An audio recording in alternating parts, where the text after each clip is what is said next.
Moving to Ethiopia and bringing your car along, or perhaps you've just imported a vehicle and need to register it.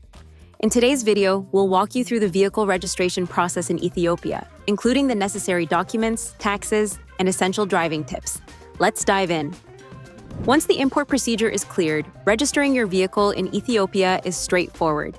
To get started, you can just head to the Land Transportation Office of Ethiopia, where the registration process begins. Before you visit the office, make sure you have the following documents ready. Once you've submitted these documents, an agent will start online registration. You'll receive updates via email or text, and once everything is complete, you'll receive a registration book and a unique number for your vehicle. The process may vary slightly if you're registering a vehicle for an organization. You'll need to provide an additional application form, a letter from the affiliated organization, and a letter from an Ethiopian authority granting permission for registration. When importing vehicles into Ethiopia, be aware of several taxes that apply. Here are the 5 central taxes you will encounter. Thank you for watching. If you found this video helpful, don't forget to like, subscribe, and click the bell for more tips and information on vehicle shipping and registration. Safe travels, and good luck with your vehicle registration in Ethiopia.